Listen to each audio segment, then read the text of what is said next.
Bismillahirrahmanirrahim. Yang terhormat Pengawas Pembina SMP Negeri 1 Tapak Tuan, yang kami hormati Bapak Kepala Sekolah SMP Negeri 1 Tapak Tuan, yang kami hormati Wakil Kepala Sekolah SMP Negeri 1 Tapak Tuan, yang kami hormati Wakil Kesiswaan SMP Negeri 1 Tapak Tuan, yang kami hormati Bapak Ibu Guru SMP Negeri 1 Tapak Tuan yang berhadir pada hari ini. Bismillahirrahmanirrahim. Alhamdulillahirabbil alamin, wassalatu wassalamu ala asrofil anbiya'i wal mursalin wa ala alihi wa ashabihi ajmain.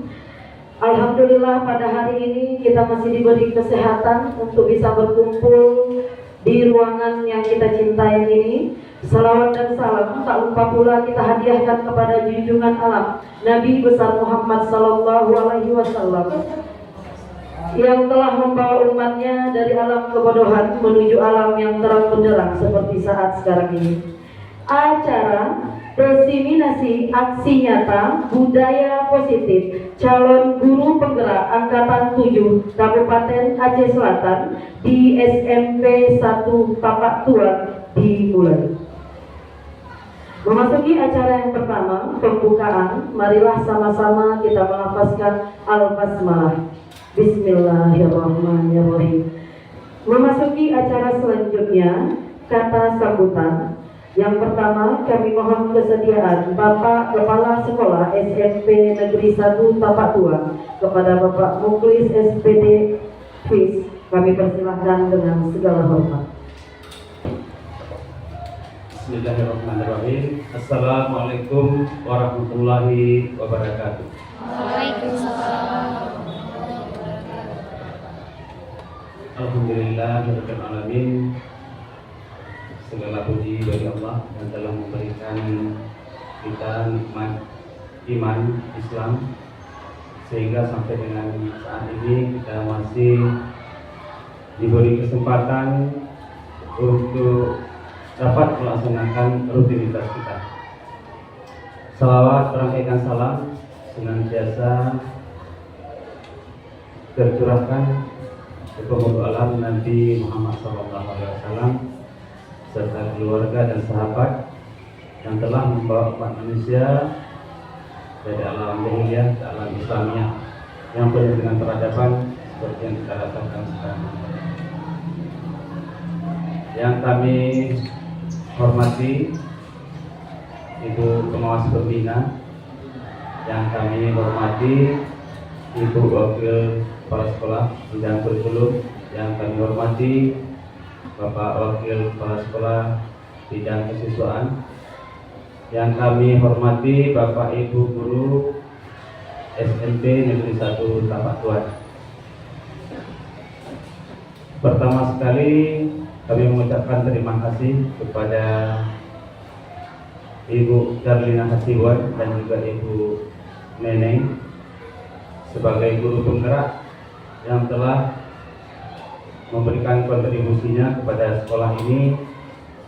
Semoga harapan kita semua sekolah kita ini bisa menjadi lebih baik ke depannya. Kami tidak memperpanjang mukadimah karena cuma diminta membukanya saja, ya Bu ya. Dalam tema kali ini adalah hal-hal perilaku positif yang akan disampaikan oleh guru-guru penggerak kita. Karena tadi diminta dibuka dengan mengucapkan Bismillahirrahmanirrahim, kegiatan diseminasi budaya positif yang dilakukan oleh Ibu Darlina Hasibuan dan Ibu Neneng resmi dibuka.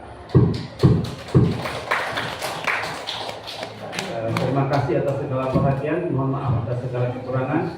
Wabillahi taufiq wal hidayah. Assalamualaikum warahmatullahi wabarakatuh. Waalaikumsalam warahmatullahi wabarakatuh. Terima kasih kami ucapkan kepada Bapak Kepala Sekolah yang telah memberikan sambutannya sekaligus membuka acara kita pada hari yang berbahagia ini. Melangkah ke acara selanjutnya, kata sambutan dari pengawas pembina SMP Negeri 1 Tapatuan kepada Ibu Kusmaniar SPD, kami persilahkan dengan segala hormat.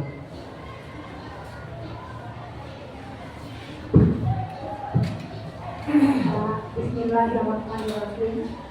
Assalamualaikum warahmatullahi wabarakatuh. Waalaikumsalam warahmatullahi wabarakatuh. Puji dan syukur marilah sama-sama kita panjatkan kehadirat Allah Subhanahu wa taala, karena pada hari ini kita masih diberi rezeki Nabi sehingga kita bisa berkumpul di sini dalam rangka diseminasi budaya positif yang dilaksanakan oleh ibu-ibu sebagai calon guru penggerak angkatan 7 Kabupaten Aceh Selatan. Selawat beriring salam tidak lupa pula kita sanjung sajikan dari Nabi besar Muhammad SAW yang telah membawa umatnya dari zaman jahiliyah ke alam yang penuh peradaban dan ilmu pengetahuan seperti yang kita nikmati sekarang ini. Yang saya hormati Bapak Kepala SMP Negeri 1 Tapatuan, Bapak Mutris SPDD. Yang saya hormati Bapak Ibu Wakil Kepala Sekolah SMP Negeri 1 Tapatuan. Yang saya hormati Bapak Ibu Dewan Guru SMP Negeri 1 Tapatuan. Dan yang saya banggakan ibu-ibu calon guru penggerak Kabupaten Aceh Selatan yang berasal dari sekolah yang kita cintai ini. Nah, adapun hari ini seperti yang dikemukakan tadi adalah acara diseminasi budaya positif yang sudah dilaksanakan oleh ibu-ibu kita ini sebagai guru penggerak di SMP Negeri 1 Tapatuan ini. Nah, saya beberapa waktu yang lalu itu pernah membaca salah satu capaian visi dari guru penggerak itu antara lain adalah mewujudkan literasi atau pembinaan karakter dan budaya positif di sekolah masing-masing. Mungkin hal ini seperti yang Bapak Kepala Sekolah katakan tadi bukan hal yang baru, tapi hal yang lama yang perlu kita tanamkan lagi kepada siswa-siswa kita, bagaimana budaya positif itu bisa kita kembangkan di dalam sekolah kita ini. Nah, mudah-mudahan apa nanti yang diseminasikan oleh ibu-ibu kita sebagai guru penggerak itu bisa memberi pencerahan untuk kita semua bagaimana mewujudkan budaya positif di sekolah yang kita cintai. Mungkin hanya ini yang bisa saya sampaikan pada sambutan ini. Lebih dan kurang saya mohon maaf. Akhirul kalam saya akhiri dengan billahi taufiq wal hidayah. Wassalamualaikum warahmatullahi wabarakatuh. Waalaikumsalam.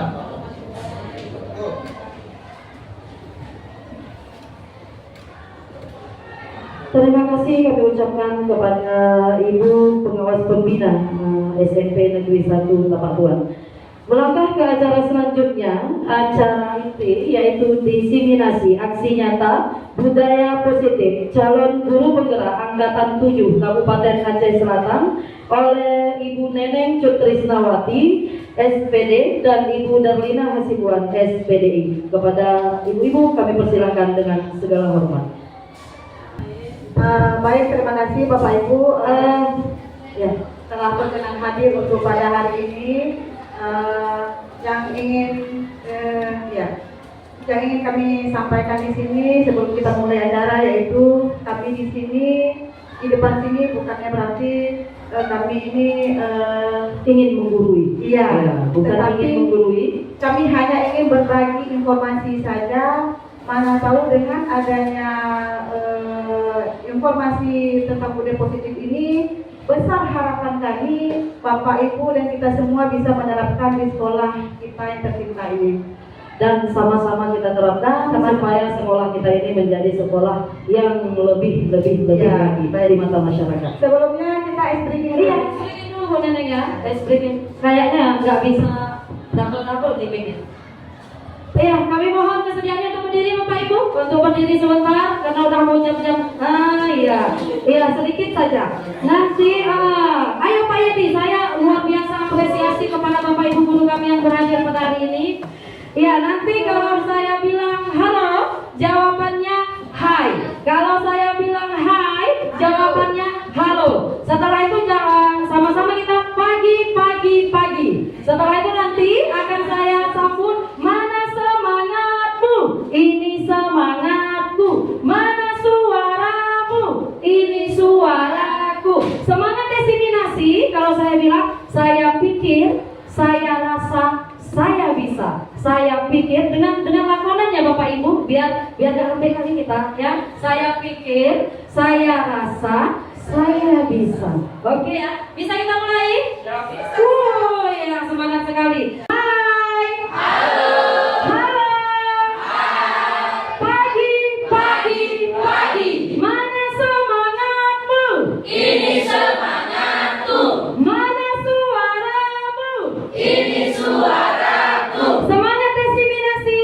Saya pikir, saya rasa, saya. Iya, beri tepuk tangan untuk kita semua. Terima kasih Ibu-ibu, silakan duduk kembali. Ya, untuk slide yang pertama, saya berikan kesempatan kepada teman saya, Ibu Neneng Sutrisnawati. Baik, terima kasih Bapak Ibu, semangat sekali ya. Sepertinya semoga sampai akhir nanti semangatnya tetap terjaga seperti ini. Baik Bapak Ibu, ini adalah destinasi modul 1.4 kami yang wajib kami informasikan kepada sekolah kami di SMP 1 Tepat Buat ini. Yang pertama mungkin sebelum kita lanjut ke materinya, ini saya ingin sampaikan dulu tujuan pendidikan menurut Bapak pendidikan kita, yaitu Bapak Ki Hajar Dewantara. Siapa Bapak Ibu pendidikan kita? Ki Hajar Dewantara. Nah, beliau mengatakan, Bapak Ki Hajar Dewantara mengatakan bahwa pendidikan itu adalah, guru itu adalah hanya menuntun siswa dalam mendapatkan kontraknya, hanya menuntun siswa. Nah, di sini artinya beliau mengatakan bahwa kita ini sebenarnya sebagai petani. Apa fungsi petani? Petani misalnya petani menanam jagung. Nah, pada saat kita menanam jagung, kita guru sebagai petaninya, murid kita atau siswa-siswi kita itu adalah hanya sebagai benih jagungnya. Nah, di sini kita hanya bisa melakukan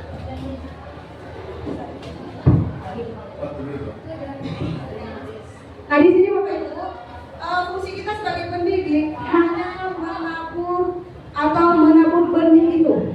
Nah, saya menanam jagung, tapi saya mau jagung itu berubah menjadi padi, bisa nggak? Nggak bisa.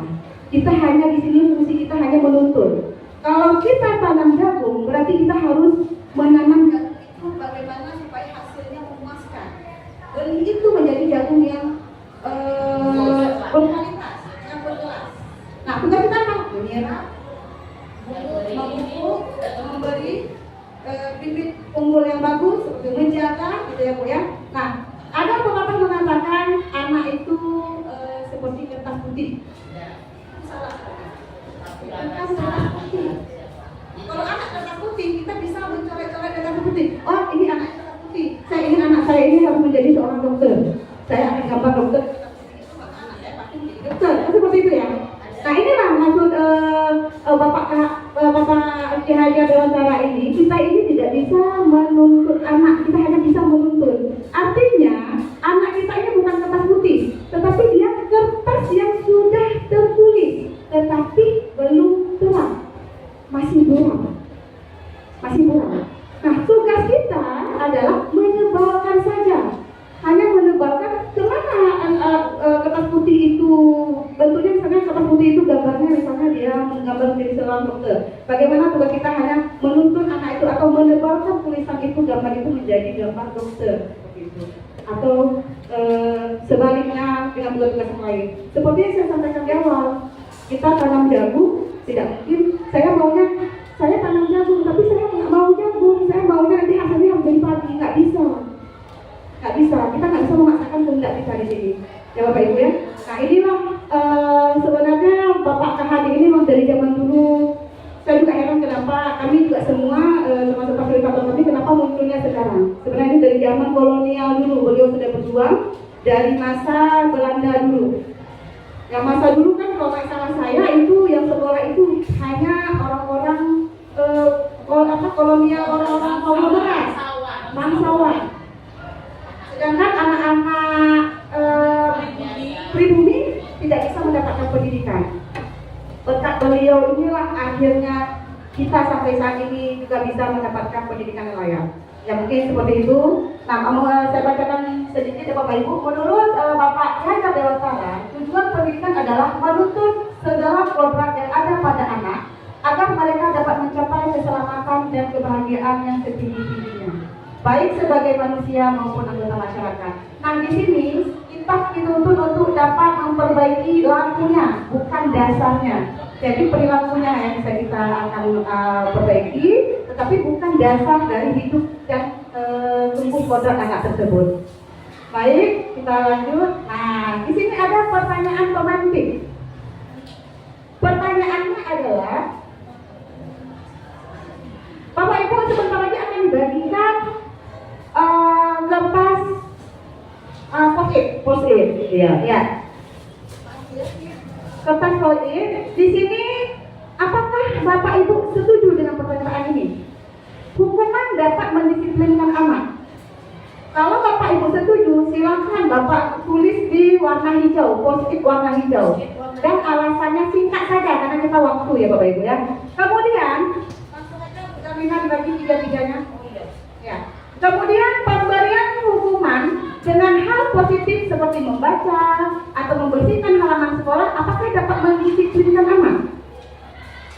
Yang selama ini kita lakukan. Selanjutnya yang ketiga itu boleh di kertas berwarna apa Mudamina? Berwarna kuning. Nah, yang hijau poin 1, yang 2 warna kuning, yang 3 warna pink. Cepat Bapak Ibu ya, supaya kita bisa lanjut.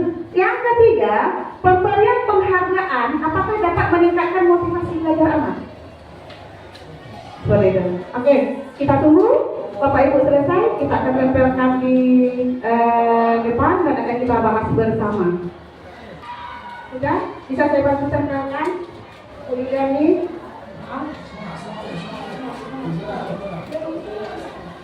Iya, kita berdua Bapak.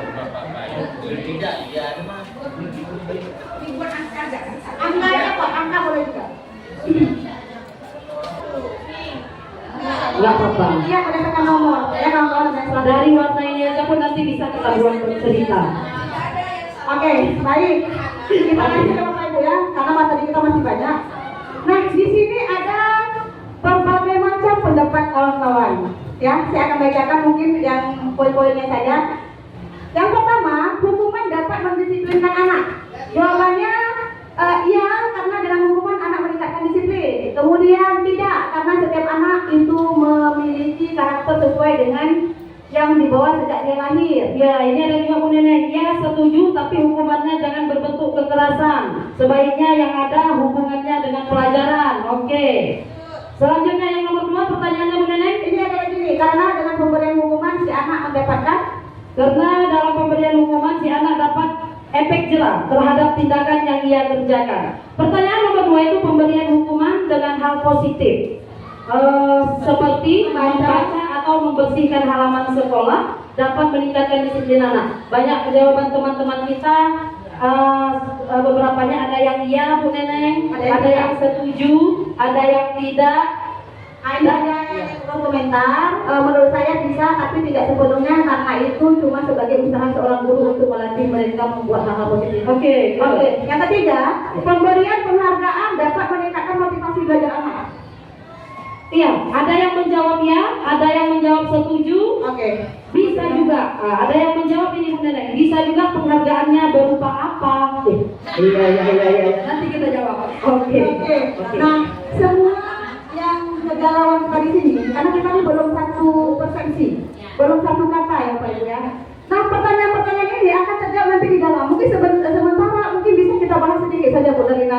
Bu Nenek? Hukuman dapat mendisiplinkan anak. Ada yang jawab iya atau tidak? Ya Bu Sari ya. Mungkin Bu Sari punya alasan tertentu. Kemudian di sini hukuman sebenarnya tidak bisa mendisiplinkan anak, Bapak Ibu. Kami juga baru mendapatkan itu. Sampai juga bertengkar juga ya, udah dalam diskusi. Hukuman tidak akan mendisiplinkan anak. Kenapa kita bicara seperti itu? Karena kita saja, Bapak Ibu ya, kita saja, saya saja mungkin pengalaman kita sekolah. Mungkin saya bisa bertanya kepada Bapak Ibu. Pada saat Bapak Ibu sekolah dulu, kita pernah nggak kena hukuman? Coba kita hitung dulu berapa tahun kita belakang. Pernah. Nah, coba sama misalnya. Ya. Sama hukuman apa pernah dapatkan dari gurunya? Ketok sama roh zaman dulu yang kayu. Oke. Bu Bunda. Sama. Diketok pakai roll. Kalau terlambat kami disuruh pulang. Kalau terlambat disuruh pulang. Ya. Ada lagi Bapak Ibu yang masih berbekas? Ya. Pernah disuruh saya sebagai pengganti guru memukul teman yang lain. Iya. Ini kan kekerasan. Nah, di sini Bapak Ibu. Sebenarnya atas nama hukuman itu akan membekas di hati anak. Seperti yang Bapak Ibu rasakan sekarang ini. Bapak Ibu masih rasakan ya? Bu Huda, Bu Sama masih teringat kita ya? Hukuman saya pernah dihukum. Berarti itu adalah hal yang memang menyakitkan hati anak. Tidak dendam, tapi teringat, membekas. Tidak sakit hati, tapi membekas di hati.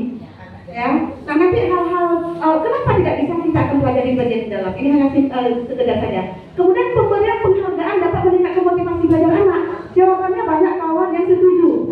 Penghargaan, jawabannya tidak. Penghargaan boleh jawabannya iya, tetapi hanya tidak dalam jangka waktu panjang. Contoh, misalnya ini Ya, misalnya kemarin literasi Bu Neneng. Nah, misalnya langsung kita ke contoh ya, literasi. Maksudnya gini, Bapak Ibu, waktu pembelajaran juga kami mendapatkan bahan ini, saya bertekak langsung. Kenapa? Karena anak-anak kalau kita kasih penghargaan itu makin semangat. Contohnya baru kita lakukan kemarin di literasi. Tapi di akhir-akhir kan saya katakan, ini hanya pancingan di awal. Selebihnya kamu jangan mengharapkan hadiah untuk hal-hal yang baik dan benar, kan seperti itu. Jadi tidak jawabannya. iya, bisa berubah menjadi iya, Bu Damina dan kawan-kawan apabila itu hanya dalam waktu singkat. Contoh seperti ini. Bu Damina melakukan literasi kemarin. Akhirnya, contoh apa gini lah. Siapa yang masuk tepat waktu ke dalam kelas, Ibu akan memberikan, ini pelajaran saya matematik, saya beritahukan kepada anak-anak Ibu, hari ini Ibu akan buat peraturan. Siapa yang cepat masuk, saya akan kasih 2 permen yang masuk tepat waktu. Nah kebetulan di hari itu, besoknya lagi saya masuk, itu anak-anak semua tepat waktu, semua dapat permen. Misalnya ya Bapak Ibu ya. Nah saya tidak datang, saya sakit, digantikan oleh Bapak Adi Purnomo. Itu tidak akan berlaku karena anak hanya ingin imbalan. Ini akan prosesnya jangka waktu yang panjang, berkelanjutan. Jadi penghargaan yang sifatnya berkelanjutan itu tidak bisa diberikan kepada anak. Yang sifatnya sementara bisa. Yang seperti apa? Penghargaan seperti apa sifatnya sementara? Penghargaan misalnya pada saat kita memberikan upload, itu penghargaan juga. Sifatnya sementara dan tidak ada merendahkan kawan-kawannya yang lain yang tidak mendapatkan seperti itu. Jadi dia mengadakan penghargaan itu hanya mengharapkan imbalan. Jika buku tersebut tidak ada, maka tidak akan dilakukan. Bukan dari dalam diri, itu hanya faktor eksternalnya saja, dari luar mengharapkan sesuatu. Ya Bapak Ibu ya, mungkin sekilas itu saja dulu. Baik, nanti kita akan pelajari bagaimana lebih lanjutnya atau detailnya. Nah di sini yang ingin kami sampaikan itu ada 7 poin, yaitu perubahan paradigma belajar, kemudian konsep disiplin positif, teori motivasi, hukuman dan penghargaan, kebutuhan dasar manusia, kemudian 5 posisi kontrol, keyakinan kelas dan segitiga restitusi. Apakah itu semua? Nanti kita akan bahas. Nah yang pertama mungkin materi yang pertama saya dulu Bu Damina ya. Silakan Bu Neneng. Di sini ada perubahan paradigma belajar. Saya minta 2 orang bapak atau 2 orang ibu. Jangan bapak dan ibu. Kalau bapak, kalau ibu. Iya, kalau ibu. Kalau bapak, ya. Kita berlangsung di sini. Kami mohon kesediaannya mungkin satu, kalau Bapak berarti harus lawannya Bapak. Dan iya, Pak Rahman, boleh prosa untuk Pak Rahman. Luar biasa sekali. Berarti dengan Pak Pai boleh juga. Iya, dengan Pak Pai. Silakan Pak Pai. Iya, kita bermain sebentar Pak. Oh, kalau Bapak siap lah. Hanya bermain, iya. Tenang, ada program. Oh, Oke. silakan. Oke. Saya di atas ya. Pak Rahman. Ya. Siap. Oke Pak Rahman. Bapak Ibu, di sini Pak Rahman ini sebagai, saya akan memberikan kepada Pak, karena yang suka membuang ini Pak Siam bisa. Yang orang literasi ini Pak Siam ya. Di sini saya sudah menulis sesuatu yang sangat berharga bagi Pak Rahman. Saya akan berikan contekan ke Pak Rahman. Sini Pak Rahman saya. Pak Rahman. Pak Rahman lihat yang bukan deh. Jangan dibaca ya. Berharga ya. Bisa nggak Pak Rahman kalau digantikan dengan berlian? Bagaimana? Bisa nggak kalau digantikan dengan berlian? Kalau diganti. Dengan berlian bisa nggak? Saya pasti mau gantikan dengan berlian. Oke, nanti itu prosesnya. Nah ini saya akan berikan kepada Pak Abdul Rahman sesuatu yang sangat berharga oleh Pak Rahman. Pak Rahman Pakai sangat gitu ya Bu Neng ya. ya, pegang genggam. Pak Siam, Bapak silahkan bagaimanapun caranya, Bapak harus dapatkan apa yang di tangan Pak Abdul Rahman. Boleh dengan cara kekerasan, boleh dengan cara Bapak merayu, boleh dengan cara memeras, boleh dengan cara apapun. Silahkan Bapak. Bapak, yang dikasih tadi. Apanya Pak? Kasih tadi. Ada lah. Lihat sedikit lihatnya. Coba lihat, sebentar aja sih. Tak boleh. Enggak apa-apa, coba lihat saja aja apa yang kasih bunda. Tak boleh.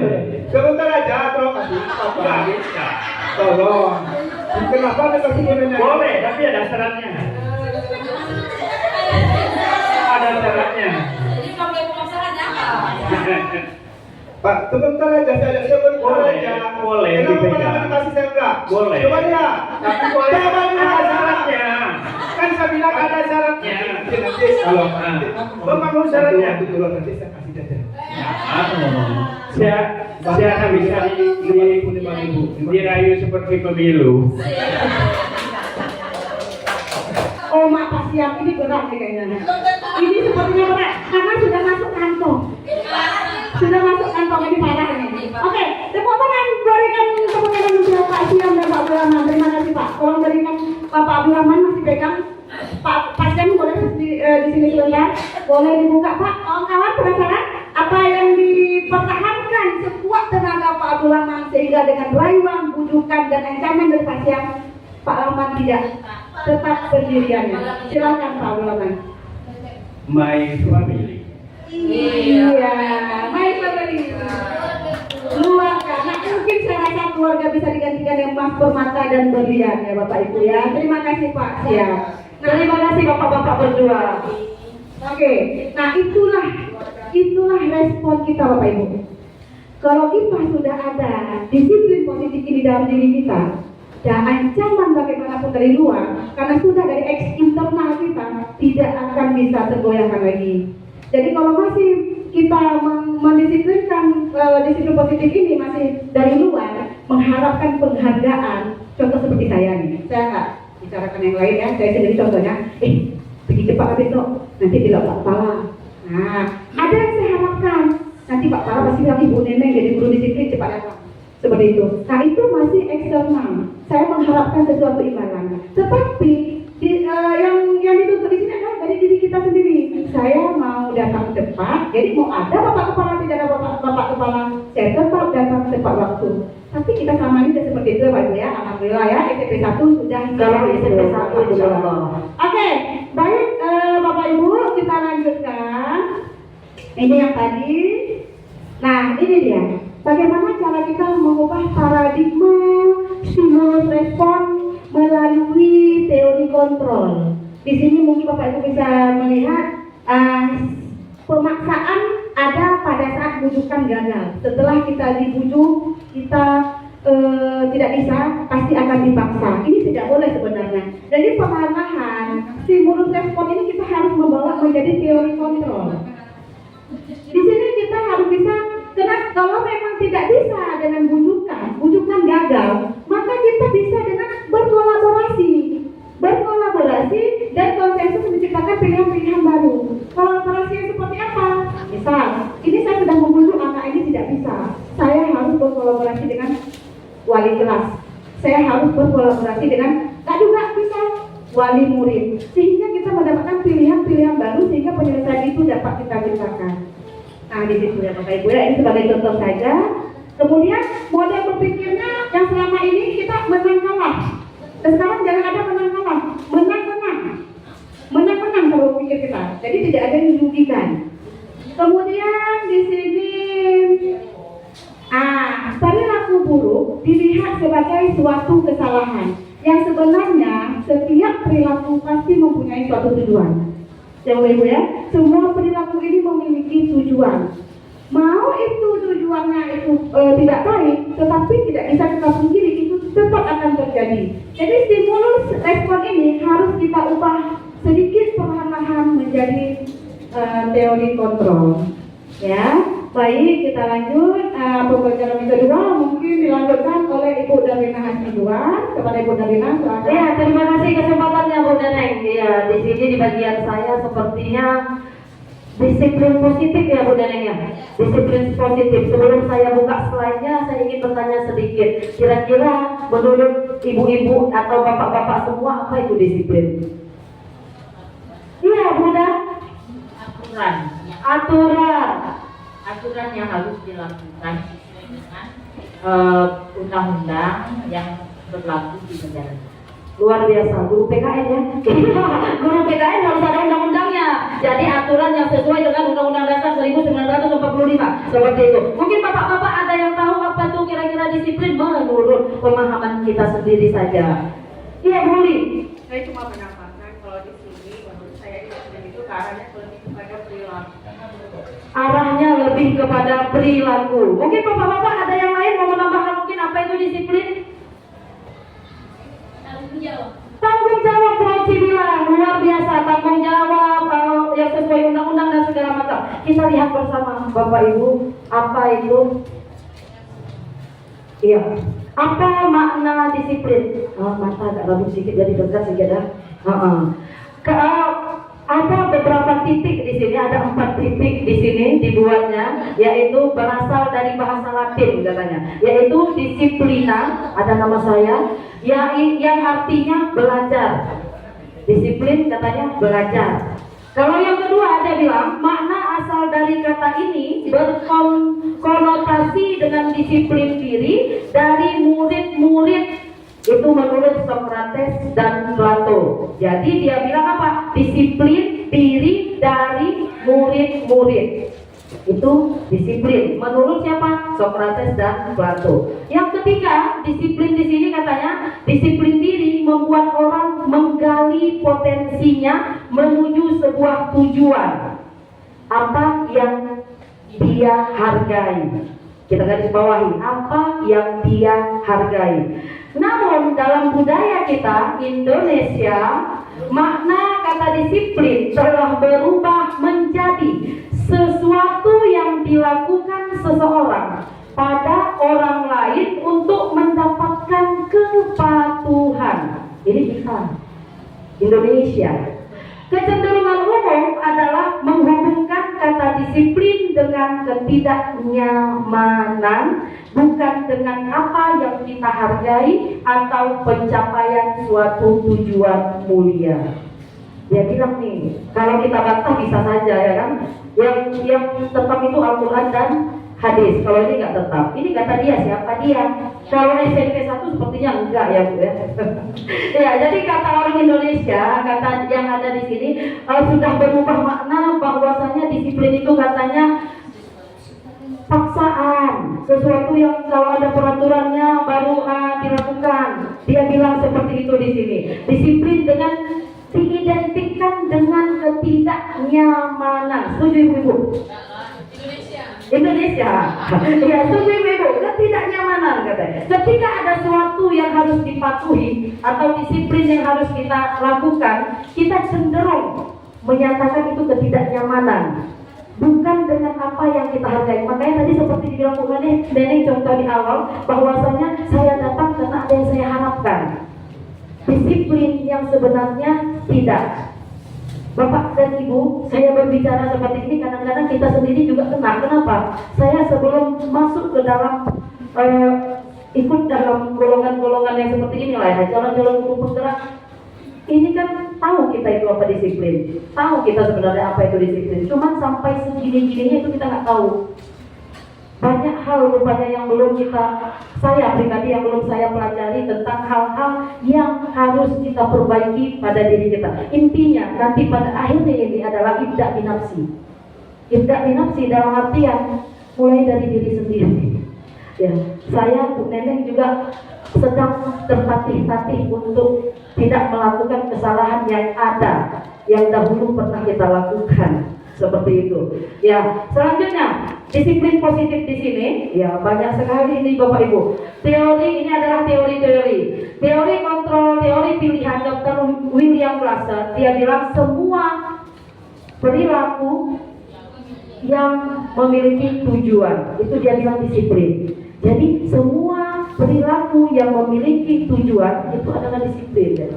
Ada lagi, dia bilang apa? Model berpikir menang-menang yang tadi sudah dijelaskan kemudian juga. Kolaborasi dari konsensus menciptakan pilihan-pilihan baru. Bisa kita ciptakan pilihan-pilihan baru. Maksudnya saya datang itu bukan hanya karena kepala sekolah, bukan hanya karena ada dinas di samping sekolah, bukan hanya karena ini, tapi ini memang sudah tugas saya. Karena kita selalu terlalai di situ. Saya pribadi juga seperti itu. Ya, selanjutnya ada Anda tidak bisa mengontrol orang lain, namun Anda yang bisa mengontrol diri Anda sendiri. Bahasa Arabnya tadi itu yang saya bilang, ibda binafsi. Gak bisa kita kontrol orang, kita hanya bisa membuat peraturan. Misalnya peraturan datang cepat. Misalnya kalau tiket 7.20 kalau saya hari Rabu, itu hanya peraturan. Itu hanya peraturan. Siapa yang bisa menjalankan itu menjadi disiplin? Ibda binafsi. Diri sendiri. Bagaimanapun caranya, kalau bukan dari diri sendiri, pasti banyak saja yang akan menghalangi kita. Apalagi kita ibu-ibu ya. Iya, kita ibu-ibu ya. Saya pribadi gitu. Itu dia mau cari, kan alasan saja kalau tidak dimulai dari diri sendiri. Jawaban tadi udah dijawab Sari, kan alasan saja kalau tidak dimulai dari diri sendiri. Ini dia disiplin yang sebenarnya. Berarti kita sadar ya melakukan pelanggaran. Ini ya Bu, setelah kita melihat dia Bu ya. Selanjutnya apa dia bilang di sini? Makna disiplin, belajar kontrol diri dengan menggali potensi kita agar tercapai tujuan mulia, yaitu sesuatu menjadi seseorang yang kita inginkan berdasarkan nilai-nilai yang kita hargai. Sama kayak di atas. Kalau saya bilang disiplin ini, bahasa saya sendiri itu sudah jelas, tidak binafsi. Mau secantik apapun peraturan, mau sehebat apapun peraturan, mau sekeren apapun yang sudah kita diskusikan, tapi kalau tidak dari diri sendiri, bakal akan ada penghalang. Bakal ya. Karena kenapa? Kita saja sudah nggak percaya diri. Ya Allah, hari Rabu nih jam 7.20 saya piket 7.20 pula. Mana anak ini, mana suami ini, mana ini itu, mana apa segala macam. Tapi karena nggak dari diri sendiri. Tapi kalau dari diri sendiri, dari malam-malam itu sudah di-set. Bangun nanti. Akhirnya nanti akan jadi korban, ada juga yang dikorbankan. Intinya disiplin adalah tidak binafsi. Mulailah dari diri kita sendiri. Saya juga memulai ini Bapak Ibu. Iya Bapak, silakan. Ini boleh kayak gini ya? Boleh ya? Oh, kita sampaikan dulu. Oh iya, kita sampaikan dulu. Oke, selanjutnya. Selanjutnya pembelajaran ketiga, teori motivasi, hukuman dan penghargaan. Lagi Bu Neneng. Ya agak-agak gitu ya Bapak Ibu, namanya CGP-nya 2. Alhamdulillah juga sih. gantian dengan Bu Darlina. Sebaliknya, oke kita lanjut ya Bapak Ibu ya. Di sini ada teori motivasi, hukuman dan penghargaan seperti yang saya sampaikan tadi di awal ya. Ini sebenarnya sudah kita bahas sekilas tadi di awal, kita lanjut. Nah di sini teori motivasi perilaku manusia. Di sini ada motivasi eksternal itu dari luar seperti yang saya sampaikan tadi. Itu misalnya untuk menghindari ketidaknyamanan hukuman. Jadi apa yang akan terjadi apabila saya tidak melakukannya? Ini kalau saya nggak berbuat, saya pasti akan dapat hukuman. Kan seperti itu. Itu dari luar itu sebenarnya, bukan dari dalam. Memang kita yang berpikir, kita yang mengatakan, dari dalam diri kita yang mengatakan, tetapi itu sebenarnya adalah hanya motivasi eksternal saja. Ini jika saya tidak melakukan itu, maka saya akan mendapatkan hukuman. Kemudian lanjutannya, apa yang akan saya dapatkan apabila saya melakukannya? Motivasi eksternal juga. Kalau saya melakukannya, pasti saya mendapatkan penghargaan, pasti saya akan mendapatkan hadiah. Seperti itu. Kemudian, nah bagaimana untuk motivasi internal? Motivasi internal itu adalah motivasi untuk menghargai diri kita sendiri. Contohnya apa? Saya akan menjadi orang yang seperti apa bila saya melakukannya.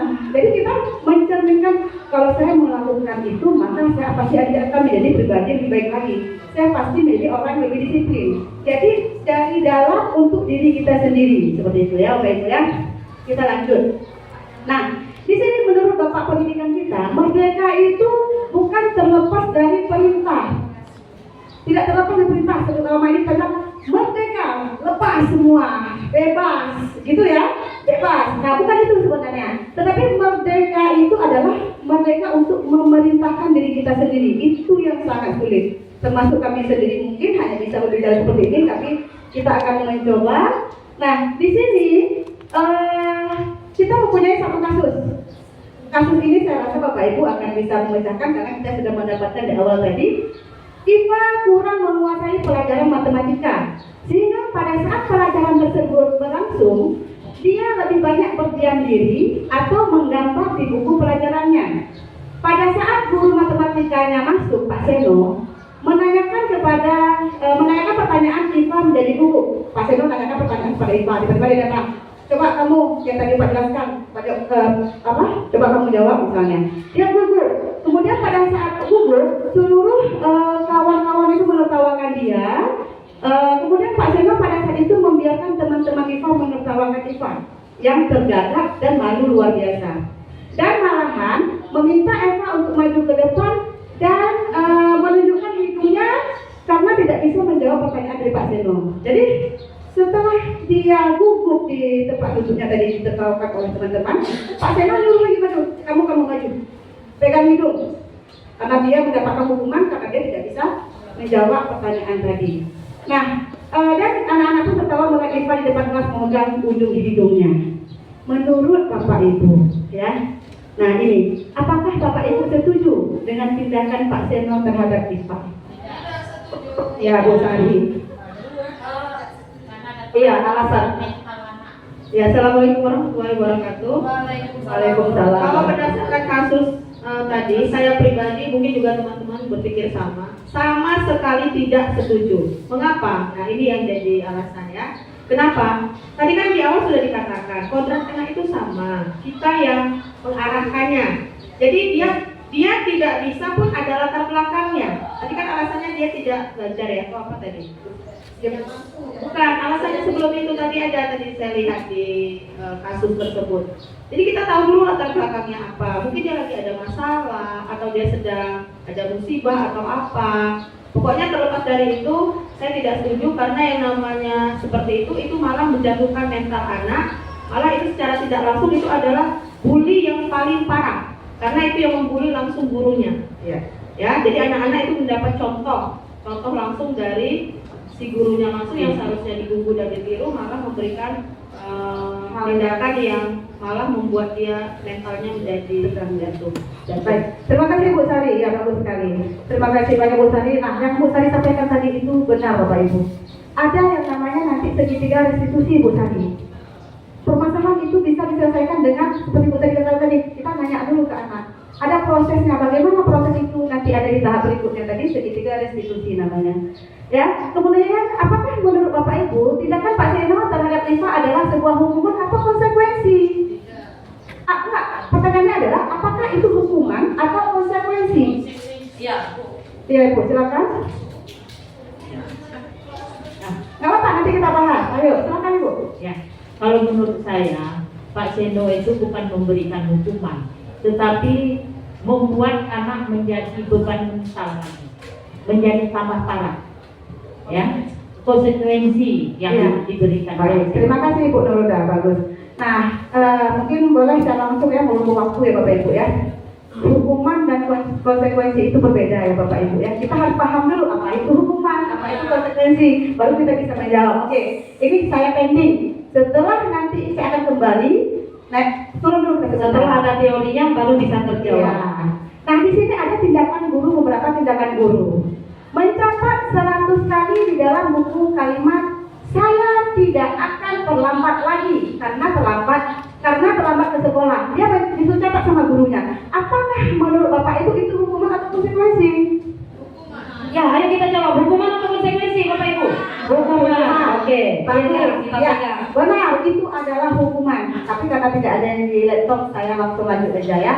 Lari mengelilingi lapangan basket 2 kali karena terlambat hadir di sekolah. Menurut Bapak Ibu, apakah itu hukuman? Bagus Bapak Ibu ya, mantap. Ini adalah poin kedua, lari mengelilingi lapangan itu adalah hukuman. Kita lanjut. Murid diminta untuk push up 15 kali karena tidak menggunakan masker sekolah. Konsekuensi atau hukuman? Konsekuensi apa hukuman? Saya konsekuensi karena ada poin diminta. Ada 2 berarti Bu Neneng, ada 2 kubu. Ya, ini adalah saya kuatkan sedikit.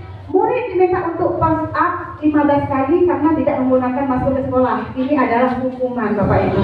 Konsekuensi itu kita lihat nanti saya akan bahas ya. Kita bahas dulu.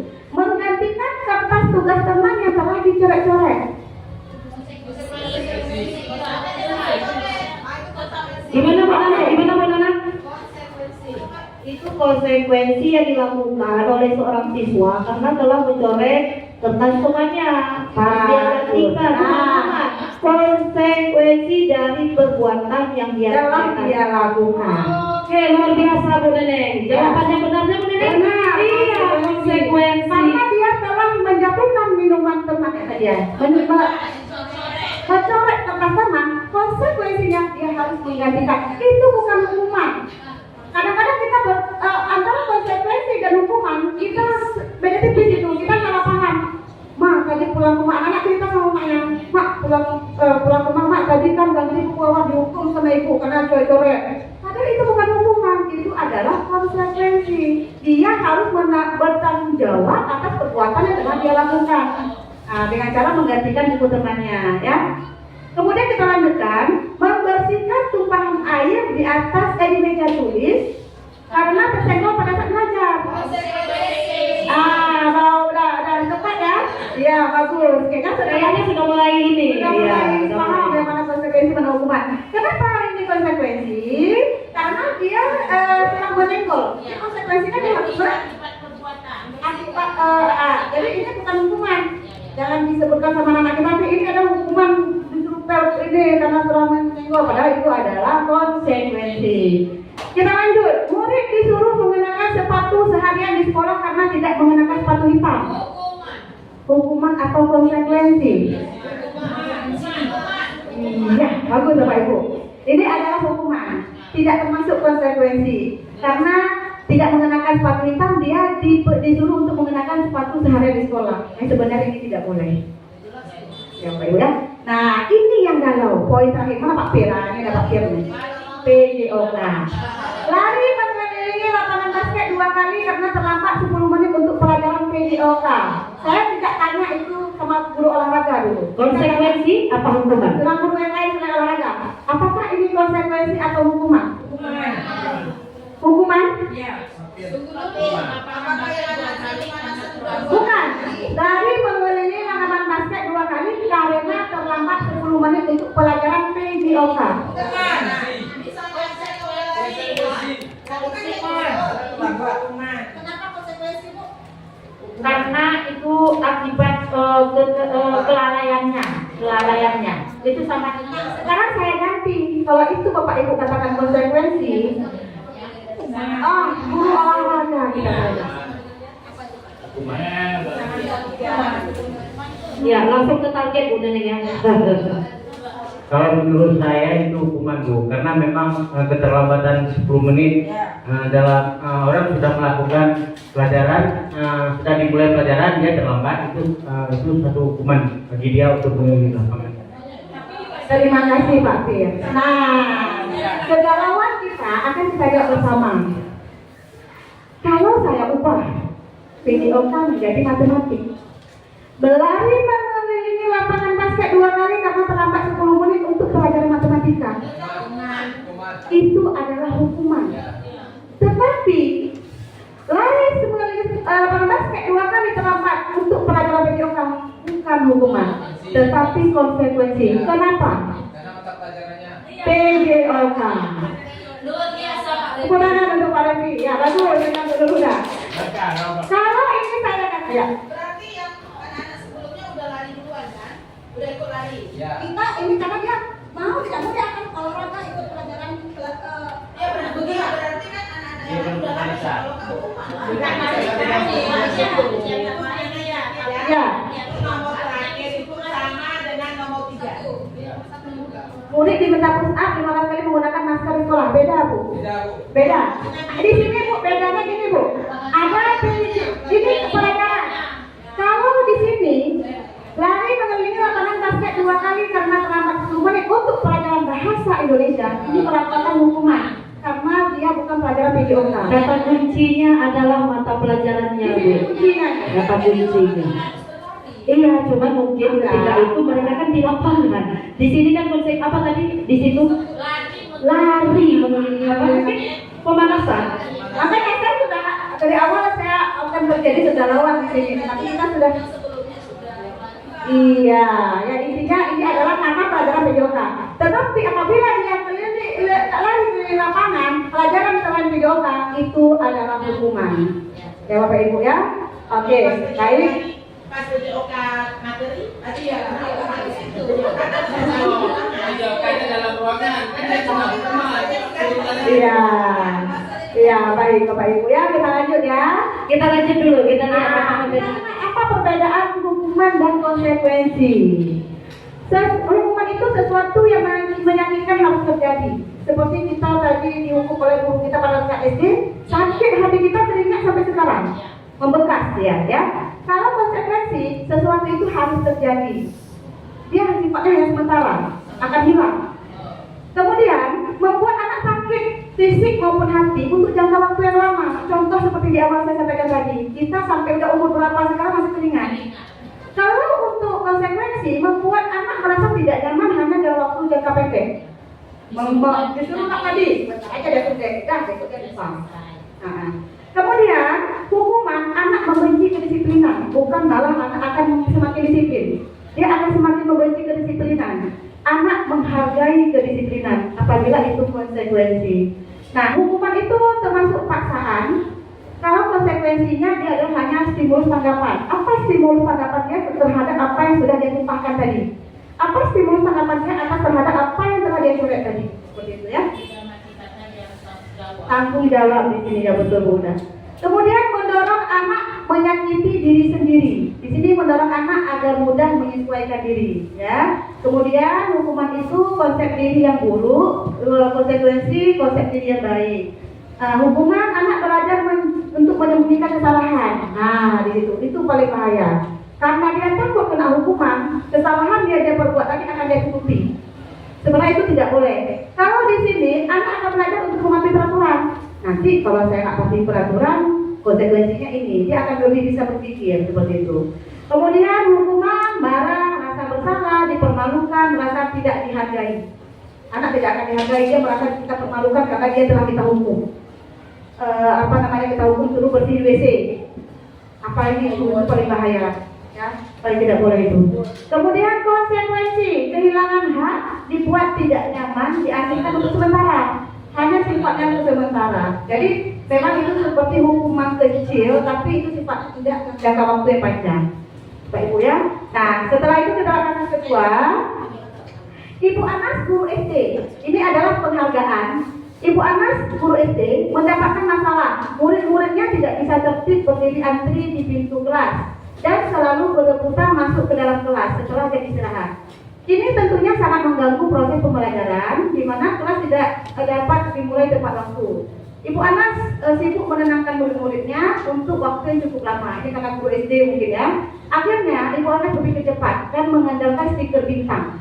Setiap murid-murid akan masuk kelas usai jam istirahat, Bu Anas akan mengiming-imingi murid-muridnya dengan stiker bintang. Siapa yang dapat berdiri lurus dan berbaris rapi antri di depan pintu akan mendapatkan bintang dari Bu Anas. Sebagian besar murid-muridnya menyambut tantangan tersebut dan langsung berdiri rapi di depan pintu agar mendapatkan stiker bintang. Hal ini terus dilakukan oleh Bu Anas selama beberapa minggu. Karena cukup berhasil membuat muridnya berdiri antri di depan pintu, sampai pada suatu saat Bu Anas sakit dan terpaksa digantikan oleh Pak Heru. Pak Heru tidak mengetahui tentang stiker bintang dan benar saja apa ini. Dan Pak Heru tidak mengetahui tentang stiker bintang dan pada saat masuk ke kelas, usai jam istirahat, murid-murid kembali berebutan masuk ke dalam kelas. Nah, itu seperti yang di awal tadi. Karena dia mengharapkan sesuatu dan ini berlaku untuk jangka panjang, itu tidak akan, karena dari luar itu tidak akan menciptakan disiplin anak. Jadi penghargaan tidak boleh kita berikan kalau itu sifatnya jangka waktu yang panjang. Hanya dalam jangka waktu yang pendek bisa kita berikan. Ya Bapak Ibu ya. Baik, kita lanjut pembelajaran keempat, kebutuhan dasar manusia. Silakan Ibu Darwina. Saya kalau sudah masuk materi ini pusing kepala saya, pusing 7 keliling. Karena kebutuhan dasar manusia sebenarnya sudah kita lakukan, cuma berbeda nama-nama saja. Ya, kebutuhan dasar manusia.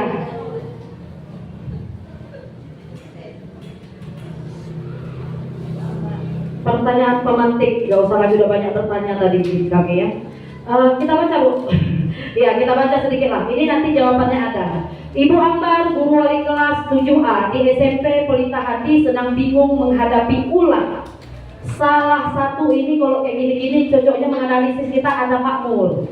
Menghadapi ulang salah satu murid di kelasnya, Doni namanya. Ya. Beberapa anak di kelas 7A telah datang padanya dan mengeluhkan Doni yang sering meminta bekal makan siang mereka dengan paksa.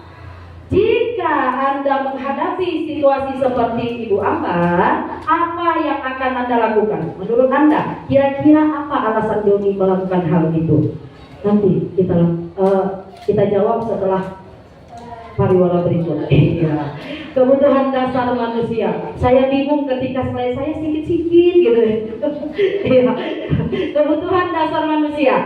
Realitasnya kebutuhan setiap orang berbeda. Kebutuhan itu harus kita ingat. Realitanya kebutuhan setiap orang berbeda. Kita harus berusaha memahami pandangan orang lain tentang dunia. Setiap orang memiliki gambaran yang berbeda. Sudah disampaikan di awal oleh Bu Neneng bahwasanya Ki Hajar Dewantara mengatakan yang seperti tadi, kita mau nanam padi, jangan harapkan yang tumbuh itu kaku. Ya, jadi ini dia, ada kemarin. Jadi kebutuhan dasar manusia itu apa? Kita juga kan manusia. Anak-anak yang kita didik juga manusia. Kebutuhan dasar mereka ini. Yang pertama, dia bilang apa? Bertahan hidup. Kadang-kala anak-anak kita yang berbuat onar itu dia bertahan hidup. Bertahan hidup. Maksudnya apa? Bertahan hidup di sini itu kaitannya nanti dengan sandang, pangan, apalagi iya papan, psikologis dan sebagainya. Ini untuk bertahan hidup. Maksudnya gini, anak-anak kita kan berbeda mereka. Mungkin ada si kaya, ada yang sedang, ada yang miskin. Nanti ini bisa kita analisis dari pertanyaan Bu Ambar tadi. Yang kedua, anak-anak. Karena kita di sekolah langsung anak-anak saja bahasanya. Anak-anak kita ini butuh kasih sayang dan rasa diterima. Kasih sayang, saya yakin dan percaya guru SMP 1 sudah berlebih kasih sayangnya kepada anak-anak SMP 1 Tapak Tuan. Dan bisa rasa diterima. Ini yang kadang kita agak agak lari kita nih. Bisa nggak kita terima anak yang kayak gitu gitu? Bisa nggak kita terima anak yang seperti ini, yang tidak sesuai konsekuensi, yang tidak sesuai gambaran kita, yang tidak kita berharapkan dia seperti ini, ternyata dia seperti ini. Bisa nggak kita terima?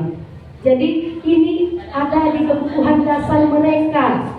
Ada di kebutuhan dasar mereka, tanpa kita sadari, kadang-kala kita skip itu, kita melewatkan itu. Selanjutnya, penguasaan. Anak-anak itu kadang-kala dia bersifat penguasa.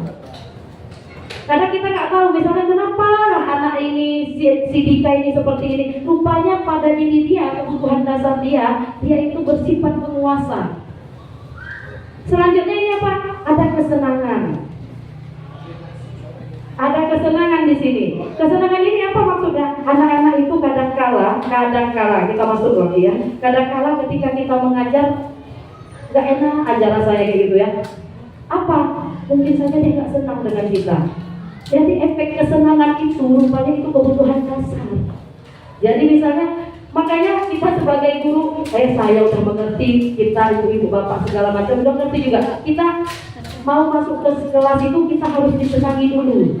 Caranya sebenarnya 1000 cara kita sudah lakukan. Namun yang namanya artis, ada haters, ada lovers. Saya selalu bilang ke anak-anak itu, ada artis itu, ada yang dicintai, ada yang dibenci, tergantung pandangan kamu. Tapi sebenarnya kebutuhan itu kebutuhan dasar. Kesenangan itu kebutuhan dasar. Ketika dia tidak senang dengan kita, dia akan melakukan tingkah-tingkah yang ada pada dirinya. Kebutuhan dasar dia itu sebagai penguasa. Dan ada juga kebutuhan dasar ini, ada kebebasan. Kebebasan. Banyak ya, anak-anak kita banyak kebutuhan dasarnya ini, banyak ini kebebasan. Kalau kita analisis satu-satu, kebebasan, mereka ingin merasa, maksudnya mereka ingin bebas berkreasi gitu. Apa maunya dia? Tapi sebenarnya ini kebutuhan dasar ini nanti akan bisa kita arahkan, karena kita sebagai guru seperti yang dikatakan Ki Hajar Dewantara, kita menuntun. Kita menuntun. Bisa nggak kita disenangi? Bisa.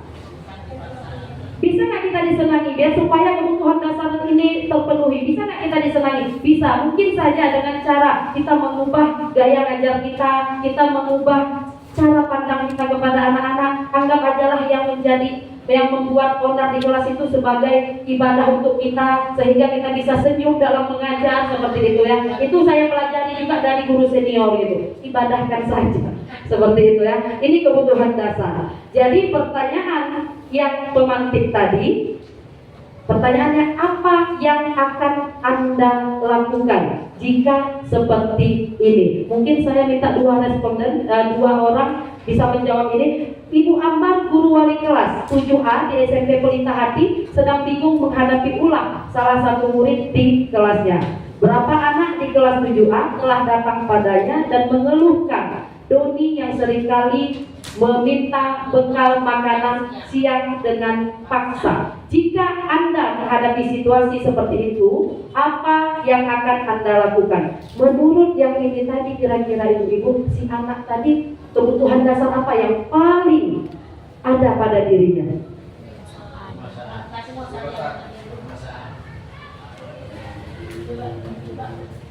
Ya, coba dibuka. Iya, kebutuhan dasar.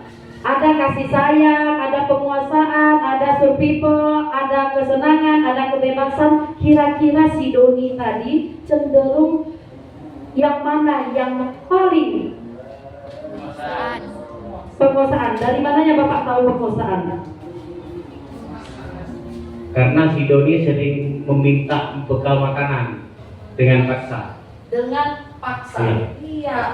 Bisa jadi, bisa saja, betul ya, bahwasanya dia itu ada kebutuhan si Doni di situ, ada sebagai penguasa, sebagai penguasa tadi ya Pak ya, karena dia kayak ngebosi, asik betul. Dan pernahkah kita berpikir kenapa si Doni melakukan itu? Bisakah kita berpikir bahwa itu ada di poin bertahan hidup? Kan tadi bertahan hidup seperti saya bilang, sandang pangan tadi. Mungkin saja dia di rumah nggak makan, mungkin saja orang tuanya nggak ada apa-apa di rumah, sehingga kebutuhan dasar dia kan nggak terpenuhi ketika di kelas. Dia melihat kawannya. Jadi semua yang ada di depan ibu bapak ini semua akan ada di cerita Muhammad. Makanya oleh karena itu, kenapa segala masalah yang kita hadapi harusnya kita lihat dulu apa penyebabnya, latar belakangnya. Jadi ini maksudnya. Kayak dia tadi, kenapa dia sering ngambil makanan orang? Kita kan nggak pernah berpikir dia mungkin bertahan hidup. Iya, betul. Iya, dan bisa jadi juga dia ingin kasih sayang, dia ingin diperhatikan. Ketika dia membuat masalah, dia akan dipanggil ke ruang guru. Betul? Penguasa, betul seperti yang bilang Pak Bin. Udah jelas sebagai pemaksaan. Selanjutnya ini apa? Kesenangan. Mungkin saja itu memang kesenangan bagi dia. Udah, dia sudah bertahan hidupnya, dia orang kaya kok kita pikir. Dia sudah semuanya ada. Berarti apa? Kesenangan. Dia itu kebutuhan dasarnya, dia hanya ingin senang-senang, ngebully orang gitu. Kadang-kala anak-anak kita ini mengebuli orang, itu satu kesenangan dia, dan satu memang dia penguasa, ingin dihargai, ingin dipandang, ingin diakui di dalam kelompok bahwa dia adalah bos, hebat gitu. Selanjutnya kebebasan, ya dia ingin bebas seperti itu. Selanjutnya ya 5 posisi kontrol. Lanjut nanti kalau ada pertanyaan-pertanyaan kita ini Bu ya, tulis saja. Bapak Ibu ini iya, simpan dulu ya. Saya sepertinya ini sudah simpan dulu. Ini Bu Dalina sepertinya ini tidak bisa berlama-lama lagi ini karena Bapak Ibu juga sudah waktunya azan ya. Sebentar saja ya, boleh sambil makan Bapak Ibu ya. Sendok. Oke Bapak Ibu, kita lanjut. Nah, posisi kontrol. Nah, di sini ada 5 posisi kontrol kita sebagai guru. Yang mana yang harus kita pilih? Di sini itu sebagai penghukum. Ada guru itu sebagai pembuat orang lain merasa bersalah, membuat anak itu merasa bersalah. Bagaimana posisinya itu nanti kita lihat. Ada guru itu sebagai teman, ada guru itu sebagai pemantau, dan ada guru itu sebagai manajer. Sebenarnya yang mana yang harus kita pahami? Ini Bu Neneng, kadangkala sebelum kita belajar ini pasti ada yang pernah kita lakukan seperti ini. Ya. Mungkin saja kita menganggap sebagai teman itu wah bagus sekali, sehingga kita kayak teman dengan anak-anak, bisa bersenda dengan anak-anak, kita anggap bagus. Kita lihat Ya, baik. Kita akan lihat. Sekarang guru sebagai guru pemukul. Guru itu berbuat menghardik, menunjuk-nunjuk, menyakiti, menyitir anak. Bukan saja dia akan menjalankan dan berbohong, mengindikan diri dia sebagai pembohong. Kemudian kaitan dengan dunia yang berkualitas itu apa? Murid itu akan meletakkan guru di luar dunia berkualitas bagi dia. Dia akan menyepelekan guru itu, pendidik itu.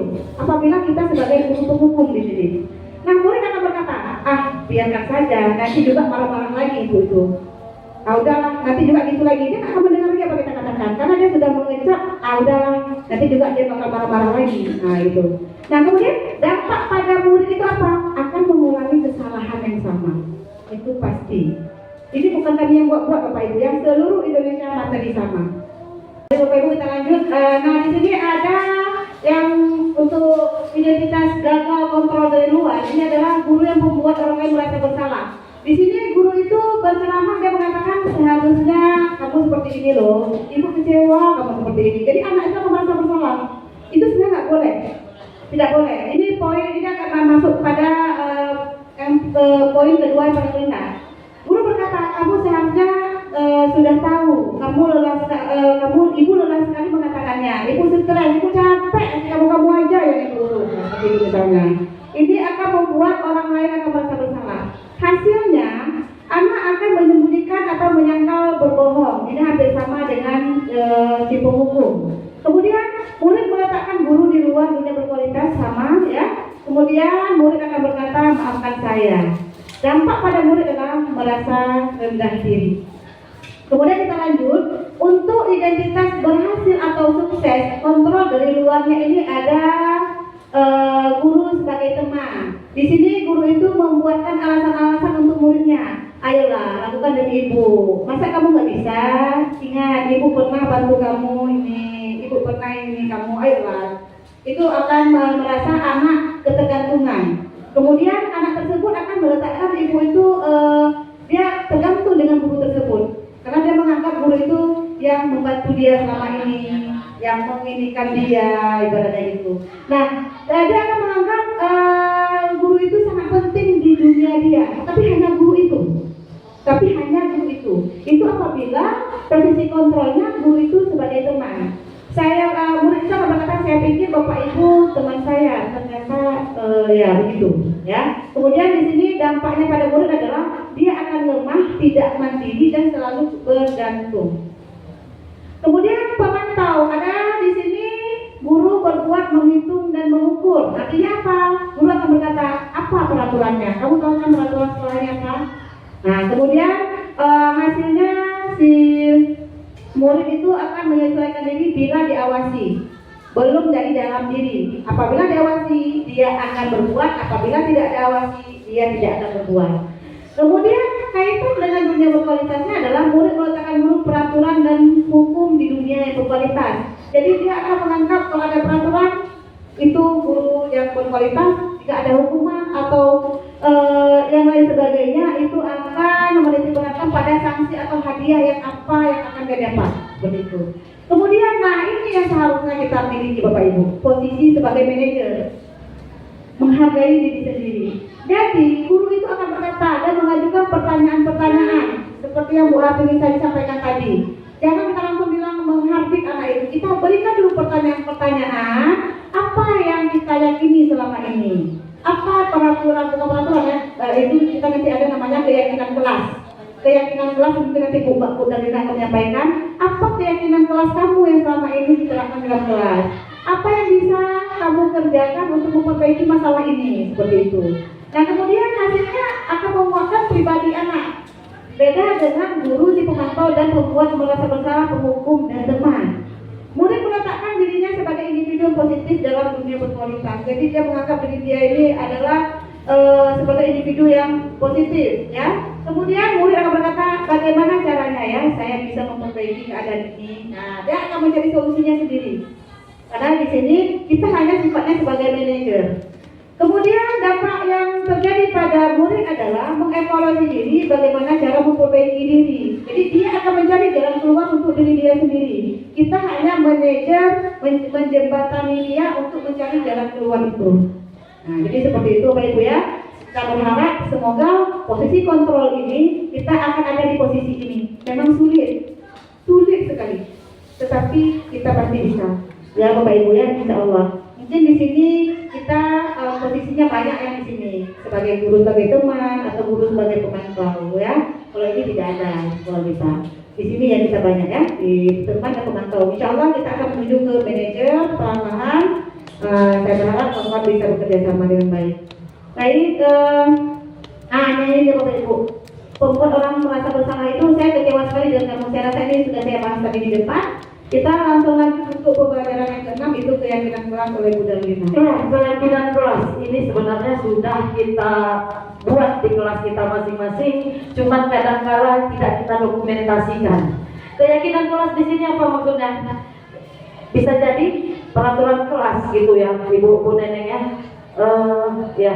Jadi beda peraturan kelas dengan keyakinan kelas di mana? Kalau peraturan kelas itu kadang-kala anak-anak misalnya gini, pakai helm, peraturannya pakai helm. Kalau dia hanya mengikuti peraturan tapi tidak meyakini apa efek dari helm itu, maka dia seperti tadi tidak akan disiplin. Karena disiplinnya orang Indonesia adalah disiplinnya ketika membuat dia tidak nyaman, Dan saya acungi jempol sekali kita di Aceh Selatan. Kalau saya ke Medan, memang mereka itu peraturan pakai helm. Ketika tidak ada bapak polisi, nggak akan ada yang pakai helm. Tapi di Aceh Selatan luar biasa, nggak ada bapak polisi tetap pakai helm. Berarti mereka meyakini bahwa helm itu menyelamatkan kepalanya dari benturan. Jadi beda keyakinan dengan peraturan itu di situ. Misalnya kalau kita membuat keyakinan kelas, sebaiknya keyakinan kelas ini kita buat ketika di awal semester. Nah, sama-sama, maksudnya ini sama-sama kita berubah, nanti yang wali kelas sama-sama kita buat keyakinan kelas. Ya, mengapa kita memiliki peraturan harus menggunakan ya? Ini yang tadi saya bilang. Selanjutnya, ya, ini ada perbedaannya. Kalau peraturan selalu kembalikan buku ke tempatnya. Keyakinan kelas dia berarti apa? Dia tanggung jawab. Kalau dia mengembalikan peraturannya tadi, kan ada nanti misalnya saya membuat peraturan untuk pustaka, kembalikan buku seminggu setelah pinjam. Kalau dia hanya mematuhi peraturan tanpa meyakini bunyi peraturan tadi, bisa saja dia lewat. Iya, 2 minggu ke depan dan sebagainya. Selanjutnya, dilarang mengganggu orang lain. Apa keyakinan kelasnya? Menghormati orang lain. Jadi maksudnya nanti gini, yang kita buat itu keyakinan kelas, jangan peraturan kelas. Dan paling tidak kita sebagai wali kelas nanti bicarakan apa beda peraturan dengan keyakinan. Kalau kita hanya buat peraturan anak-anak itu yang baik hati, maka kamu akan hanya mengikuti peraturan. Tapi kalau kamu meyakini bahwa yang kamu buat itu adalah keyakinan kelasmu, insya Allah dengan ikhlas kamu akan bisa mengikutinya. Seperti itu. Jadi buatlah keyakinan kelas, jangan peraturan kelas nanti pas di dalam kelas. Namun harus tetap kita bimbing juga. Misalnya buatnya bersama-sama, jangan yang buat ibu guru. Nah, misalnya lagi duduk gini, ayo kita buat keyakinan kelas. Misalnya dari kamu si A, apa kira-kira yang kamu masukkan untuk keyakinan kelas? Kan nanti dia berbicara tuh, oh iya Bu, 5S. Apa itu 5S? Sopan, santun, salam, sapa. Seperti itu. Oh iya kamu B, apa kira-kira keyakinan kelas yang akan kita buat di kelas kita? Oh iya Bu, jangan no bullying misalnya.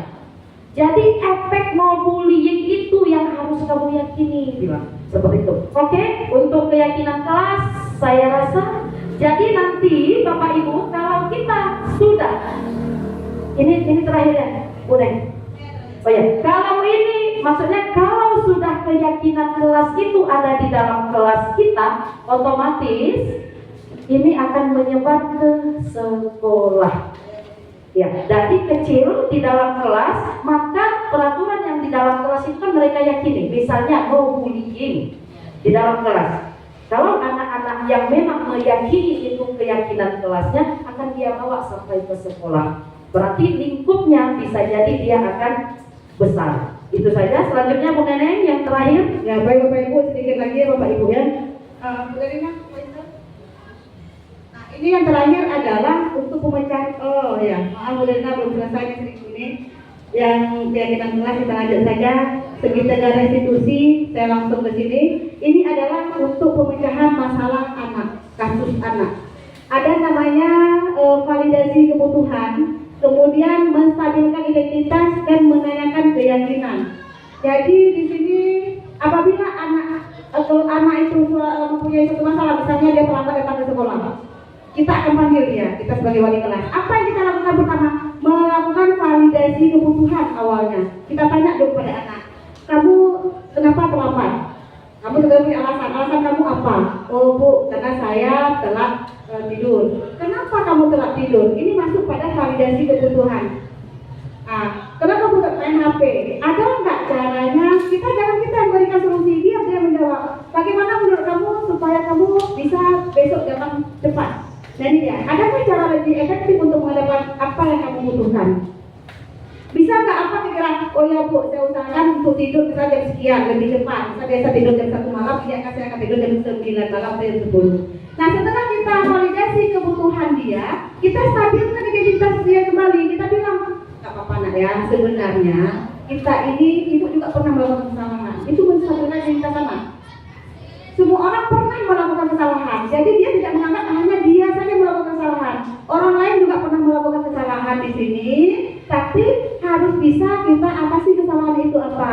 Setelah kita stabilkan identitas anak, baru kita tanyakan keyakinan kelas.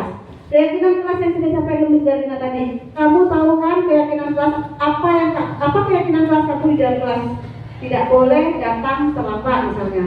Bisa nggak kamu patuhi itu keyakinan kelas itu? Apa solusinya setelah itu? Nah, jadi ini sebenarnya adalah segitiga restitusi ini untuk penyelesaian masalah anak.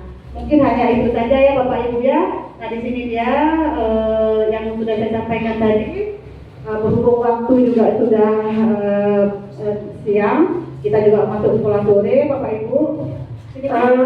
Sebenarnya materi ini sangat menarik ya, sangat menarik. Ini sampaikan lagi. Banyak yang ingin digali lagi, cuman karena waktu dan mungkin kita pun juga ada kegiatan masing-masing. Terima kasih untuk Bapak Ibu, Kepada Ibu pengawas atas kehadiran Bapak Ibu dan telah mendengarkan diseminasi kami. Gimana Bu Nana? Oh kalau enggak satu ya boleh ya. Boleh satu aja lah, satu aja. Biar iya silakan Bu Nana. Ya, Assalamualaikum warahmatullahi wabarakatuh. Waalaikumsalam warahmatullahi wabarakatuh. Saya tertarik dengan apa tadi materi tentang konsekuensi dan hukuman. Ya. Itu yang sering kita lakukan. Ini di luar di sekolah kita aja, termasuk saya dan guru-guru yang lain itu kadang-kadang ada memberi hukuman bukan konsekuensi ya menurut saya. Ketika anak-anak tidak mengumpulkan tugas, itu yang sering kita temui dalam realita. Disuruh berdiri di bawah tiang bendera dengan menghormati bendera. Apakah menurut ini ya pemateri berdua nih, apakah itu hukuman yang bagus atau konsekuensi yang harus bagaimana yang harus dilakukan kita sebagai pendidik? Karena realita yang sering kita beri nggak mengumpulkan tugas, itu aja. Terima kasih. Assalamualaikum warahmatullahi wabarakatuh. Waalaikumsalam kepada Ibu Nana yang telah. Dan ini pertanyaan ini ada di sekitar kita, memang nyata. Baik, mungkin saya coba jawab yang di sana yang sebenarnya itu masuk ke dalam bentuk hukuman yang tidak boleh kita lakukan. Makanya kita berharap tadi semua guru masuk supaya bisa mendengar ya Bu pengawas ya.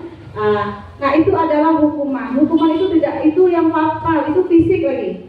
Di tengah panas terik kita berdirikan anak di bawah tiang bendera, itu tidak boleh. Kita harus mencari jalan keluarnya apa, konsekuensi yang harus kita cari itu apa. Berkolaborasilah dengan guru-guru yang lain. Kalau saya yang melakukan itu, saya berharap akan berkolaborasi dengan Miss Darlina. Bertanya ke Miss Darlina, kira-kira Ibu bagaimana kalau Ibu dalam kelas, konsekuensi apa bila anak itu tidak mengerjakan tugas seperti itu. Jadi sebenarnya apa yang kita lakukan sebagai seorang guru, kita tidak bisa berjalan sendiri di sekolah ini. Tetap harus ada komunikasi, kolaborasi dengan teman-teman yang lain. Dan bukan hukuman sebenarnya, konsekuensi yang kita berikan harus ada sebatas dengan pelajaran kita. Seperti tadi PJOK tadi, itu masuk ke konsekuensi. Kenapa? Karena itu berhubungan dengan mapel Bapak itu. Kalau dia matematika tidak sudah masuk hukuman. Nah, seperti itu. Jadi itu kita jalan keluarnya adalah kolaborasi. Kita di sini untuk guru penggerak yang dituntut adalah kolaborasi. Sekali lagi saya sampaikan, apapun itu tetap kolaborasi dengan teman-teman mencari jalan keluar bersama. Itu saja Bu Dana. Itulah makanya di awal tadi kenapa kita sebaiknya semuanya mendengar. Kenapa? Kalau kemarin-kemarin biarlah berlalu, yang lalu biarlah berlalu. Kita tidak mengetahui ini. Hari ini kita mengetahuinya. Paling tidak akan kita lakukan lagi. Tidak ada lagi yang ketika orang tua masuk ke SMP negeri 1 Bapak Tuhan, tidak ada lagi yang hormat bendera. Berharapnya seperti itu. Kenapa? Karena kita sudah IKM, akan IKM ya Bu Neneng ya. Jadi yang kami sampaikan ini juga adalah materinya IKM. Misalnya banyak sih konsekuensi yang boleh dan bisa mungkin untuk menyadarkan anak-anak ini. Makanya butuh kolaborasi. Kami Bapak Ibu hanya menyampaikan. Kadang-kala kami juga tidak luput dari kesalahan itu. Tapi ketika kami telah belajar ini, sedikit demi sedikit itu akan kami rubah. Namanya manusia. Makanya di awal saya katakan tadi, inti dari pembelajaran hari ini adalah ibda' binafsi. Diri sendiri. Kalau hari ini pun kami berkoar-koar di sini, cuman penerimaan kita hanya sebatas, misalnya, oke, keyakinan kelas akan saya lakukan, ya udah. Baik, begitu ya Bu Dani ya. Jadi kami berdua di sini mohon maaf apabila terdapat kata-kata kami yang salah, yang menyinggung, yang tanpa kami sengaja kami berbuat tingkah laku yang tidak enak, kami mohon maaf ya Bunda ya, mohon dimaafkan, dan kami hanya menyampaikan. Mudah-mudahan kita bisa berkolaborasi dalam kegiatan budaya positif di sekolah. Terima kasih Bapak Ibu, terima kasih Ibu pengawas. Saya sampaikan Bu, kami ya.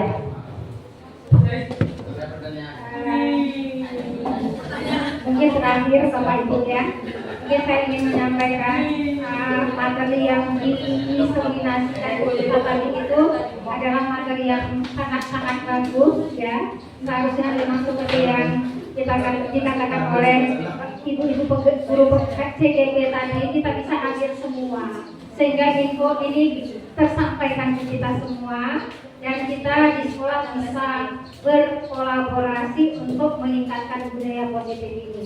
Mudah-mudahan apa yang disampaikan oleh ibu calon guru penggerak tadi itu bisa membuka wawasan kita tentang bagaimana menerapkan budaya positif itu di sekolah. Nah, mungkin hanya ini saya akhiri dengan wassalamualaikum warahmatullahi wabarakatuh. Waalaikumsalam warahmatullahi wabarakatuh. Terima kasih dari kami dari Unggula, kami dari calon guru penggerak. Mohon maaf apabila ada kesalahan. Wabillahi taufiq wal hidayah. Wassalamualaikum warahmatullahi wabarakatuh. Assalamualaikum warahmatullahi wabarakatuh. Alhamdulillahirabbil alamin hamdan lillahi wa mu'minati wa majida. Ya Rabbana lakal hamdu kama yanbaghi li jalali wajhikal karim wa azimi sultanik. Allahumma ahsina akibatana fi umuri kulliha wa ajirna min fitnati dunya wa azabil akhirah. Allahumma inna nas'aluka ridhaka wal jannah wa na'udzu bika min sakhatika wan nar. Allahumma inna nas'aluka ridhaka wal jannah wa na'udzu bika min sakhatika wan nar. Allahumma innaka afuwwun karim tuhibbul afwa fa'fu 'anna ya karim. Allahumma istajib do'ana wa timatana wa arhamna wa birahmatika ya arhamar rahimin. Rabbana zalamna anfusana wa illam taghfir lana wa tarhamna lanakunanna minal khasirin. Rabbana atina fid dunya hasanah wa fil akhirati hasanah wa qina adzabannar. Wa sallallahu ala sayyidina Muhammadin wa ala alihi ajma'in. Walhamdulillahi rabbil alamin. Amin ya rabbal alamin. Saya selaku MC mohon maaf apabila ada kesalahan. Wabillahi taufiq wal hidayah. Wassalamualaikum warahmatullahi wabarakatuh.